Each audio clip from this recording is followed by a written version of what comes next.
Hei, selles videos näitan sulle, kuidas siis ise teha kahepoolset krepppaberit ja selle jaoks olen lõikanud siis kahest erinevast värvist krepppaberist ribad.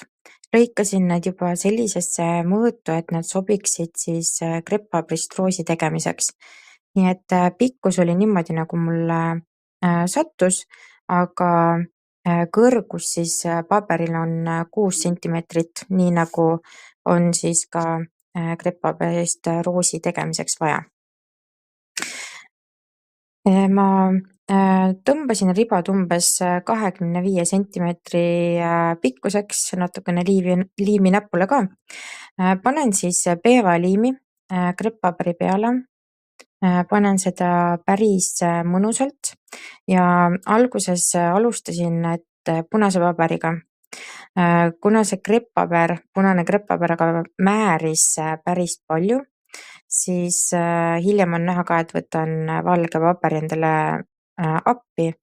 Sõrmed said ilusti roosaks ja punaseks. See krepppaber ei taha eriti sõna kuulata, aga kui sa näed pärastpoole paberi varianti, siis sa näed, et püsis palju paremini paigal. Ja teised ribad ma tegin hoopis vastupidi, et määrisin valge PVA-liimiga kokku ja kleepisin siis punase peale, et niipidi läks paremini ja läks palju vähem värvi tuli siis. Nii siit tulebki see super valge paber, mis siis aitas kaasa väga hästi. Et ma soovitan sul ka midagi alla võtta, kui sa hakkad seda tegema, sest olenevalt sellest, mis värvi paberi sa võtad, krepppaber annab värvi.